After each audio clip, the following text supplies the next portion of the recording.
Toutes les vidéos ayant un symbole similaire à celui en bas à gauche sont uniquement pour nos Patreons. Patreon est un système d'abonnement permettant de me soutenir, donc mettez simplement la vidéo en pause pour découvrir les différents avantages disponibles uniquement pour les Patreons. Et donc les 4 images sont les différents tiers disponibles, et les titres en haut à gauche sont les vidéos uniquement disponibles pour ceux qui me soutiennent. Bon visionnage.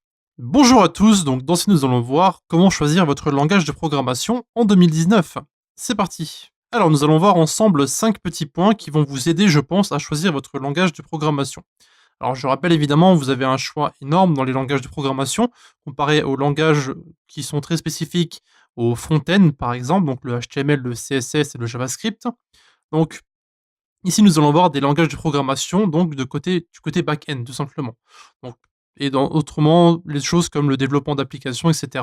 Donc ça va couvrir beaucoup de langages. Donc on pourrait dire que je vais couvrir ici la totalité des langages qui sont disponibles de nos jours. Donc ça peut aller de Java en passant par JavaScript, donc tout ce qui est Node, etc., jusqu'à PHP, Ruby, tout ça. Donc on verra ensemble les différents langages qui ont été populaires en 2018 par rapport aux offres de travail. Voilà. Premièrement, il faut que vous choisissiez quelle branche vous voulez choisir. C'est-à-dire que si vous voulez faire du développement mobile, par exemple, vous savez très bien, peut-être pas, que si vous voulez faire du développement sur iOS, donc tout ce qui est Mac, etc., les iPhones, il faut plutôt se tourner vers Swift. D'accord? Donc ça, c'est plutôt logique. Vous avez aussi le développement sur Android, donc tout ce qui est Java et Kotlin, etc. Et vous avez après le développement de jeux vidéo, donc tout ce qui est C++, C# avec Unreal Engine, Unity, etc. Donc voilà, il faut que vous choisissiez quelle branche vous voulez choisir. Si vous allez vers le développement web, vous allez évidemment avoir beaucoup plus de choix, mais il faut ensuite prendre les points d'après en compte. Donc imaginons que vous avez choisi votre branche et que vous avez une branche où vous n'avez pas beaucoup de choix, bon, le choix sera vite fait. D'accord? Si vous allez sur iOS, vous allez prendre Swift, etc. Par contre, si vous allez rester sur le développement web et des choses comme ça, vous avez beaucoup plus de choix. Et donc là, on va plutôt s'intéresser à entreprise ou freelance. Donc, comme on l'a vu dans les vidéos précédentes, si vous voulez travailler pour une entreprise, ça va prendre beaucoup plus de temps que si vous désirez travailler en freelance. Parce que en freelance, si vous proposez vos services donc pour la création d'applications web, donc comme des sites par exemple, ça prend facilement en une semaine avec des choses comme WordPress, Joomla, ou enfin, des CMS voilà, qui permettent de créer des sites très rapidement. Évidemment, pour des clients un peu plus sérieux, où vous allez devoir faire du full stack, donc tout ce qui est HTML, CSS, JavaScript, avec un autre langage de programmation comme par exemple PHP et Laravel, là, ça sera un petit peu plus compliqué évidemment, mais si vous êtes un freelance pour des petites entreprises ou moyennes entreprises, des sites comme WordPress, ça suffit, avec WordPress, pardon, ça suffit largement. Voilà. Donc il faut que vous décidiez entre entreprise ou freelance. Et à partir de là, vous allez devoir faire votre choix. Donc il faut savoir que choisir un langage de programmation, c'est surtout énormément de recherche. Donc, et de tests aussi, éventuellement, pour voir si ça vous correspond ou pas. Ensuite, donc ça va plus ou moins reprendre le point numéro 1. Donc quel type de projet vous désirez faire? Donc, si vous désirez vous lancer dans la création d'une application web pour une petite entreprise, vous allez prendre quelque chose comme WordPress avec quelques petits plugins payants sur le côté, comme par exemple c'est Amélie et autre chose, des choses comme ça. Donc tout ce qui est des plugins de prise de rendez-vous, des plugins d'e-commerce, tout ça. Voilà. Donc là, encore une fois, il faut choisir le type de projet que vous voulez faire. Si c'est une application de bureau, donc pour tout ce qui est par exemple, collecte de données, etc. Voilà, donc ça dépend du type de projet que vous allez proposer et que vous allez faire en entreprise ou en freelance. Si vous proposez surtout des sites web, alors c'est logique que le type de projet, ça sera le plus souvent la création de CMS avec WordPress. Voilà. Ensuite, il faut aussi prendre l'écosystème en considération. Alors, l'écosystème, c'est plus ou moins la communauté, en fait. C'est-à-dire que si vous prenez un langage qui n'est pas connu, ou qui n'est pas beaucoup documenté. Je pense surtout à d'anciens langages qui n'existent plus de nos jours, donc, mais on peut en prendre un qui est beaucoup plus récent, comme par exemple Django. Django, c'est un langage, un framework du coup de Python qui est pas énormément documenté et qui n'est pas énormément utilisé non plus.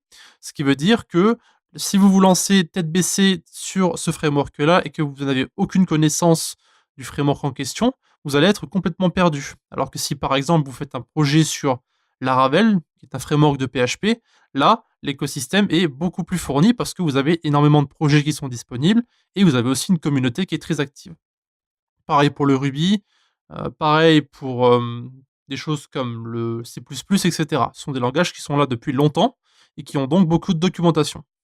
Ensuite, vérifiez si le marché est ouvert à ce langage. Donc évidemment, là, on rejoint le point numéro 1, 2, hein, 2 plutôt. Donc si vous allez travailler en entreprise et que les offres d'emploi ne sont pas là, donc vous allez prendre du temps sur votre vie à apprendre un langage qui finalement ne sera pas utile, parce que vous n'allez pas pouvoir l'utiliser dans des conditions de travail. Donc c'est pareil pour le développement d'applications, bon, tout seul. Si vous choisissez un langage qui n'est pas très connu, alors que vous avez d'autres choix qui sont beaucoup mieux. Donc encore une fois, il faut choisir le meilleur langage pour le type de projet que vous allez faire. Eh bien, vous allez avoir des problèmes. Et donc c'est ici qu'on va aller sur un petit article donc des différents offres d'emploi qui ont été postées en 2018. Donc ça, c'est simplement sur le site développé.com. Donc c'est sur leur site à eux, d'accord? Donc ça n c'est pas forcément, extrêmement précis, c'est juste sur développé.com. Donc comme vous pouvez le voir ici, donc développé.com, c'est un site avec des forums, plein de tutoriels, des différents magazines avec plein de langages différents que vous pouvez apprendre. Mais en gros, vous pouvez voir ici les offres d'emploi qui ont été postées donc en 2018. Donc vous avez Java, JavaScript, C#. Donc si on prend le top 10, Java, JavaScript, C#, PHP, Python, C++, Perl, TypeScript, VBA et Scala. Et après vous avez les différents, donc en dessous de 0,3%. Vous pouvez voir qu'il y a Ruby ici quand même. Donc que Java et JavaScript et C# et PHP restent les plus populaires. Python aussi d'ailleurs. Et donc ici, il vous montre justement l'évolution des 6 premiers langages par rapport aux années. Vous pouvez voir que le PHP, ben, il y avait une bonne évolution, que ça commence gentiment à baisser, ce qui n'est pas vraiment surprenant, on va dire. Que le C# commence à évoluer un petit peu. Vous avez aussi Java qui continue à monter. De toute façon, on en a toujours besoin des développeurs Java. Et il restera, je pense, longtemps le roi ou la reine, comme vous voulez. Et donc après, vous avez d'autres langages, par exemple ici C++, Python, qui restent plus ou moins stables au fur et à mesure des années. Voilà. Encore une fois, ne prenez pas ce graphique, ces différents graphiques à la lettre. Si vous trouvez un langage qui vous plaît et qui reste, on va dire, populaire et qui a une communauté, vous pouvez vous y investir et il n'y aura aucun problème. Vous pouvez voir que certains langages qui existent depuis longtemps, comme le Delphi par exemple, ou Perl, sont des langages qui sont toujours disponibles de nos jours sur le marché de l'emploi. Donc ce ne serait pas étrange de voir de toute façon d'autres langages apparaître au fur et à mesure des années et qui peuvent devenir plus populaires que Java. Donc encore une fois, prenez en compte ces différents points lorsque vous allez choisir votre langage de programmation et je vous rappelle que j'ai aussi une vidéo sur le développement web en 2019, donc vous pouvez aller voir pour choisir justement plus ou moins les différentes technologies que vous désirez apprendre, donc je vous mettrai un lien dans la description. Donc, si vous avez une question à poser euh, vis-à-vis du langage de programmation que vous voulez choisir ou si vous avez besoin d'idées, vous pouvez directement dans les commentaires de YouTube ou bien encore sur le Discord de la communauté. À la prochaine. Donc merci d'avoir regardé notre vidéo jusqu'à la fin. Donc, encore une fois, vous pouvez nous retrouver sur Discord, donc l'invitation se trouve en bas à droite. Et aussi un grand merci à nos Patreons qui nous suivent pour le moment, donc qui se trouvent en bas à gauche. Si vous désirez avoir plus d'informations sur Patreon, allez simplement dans la description et retrouvez-nous directement sur le site.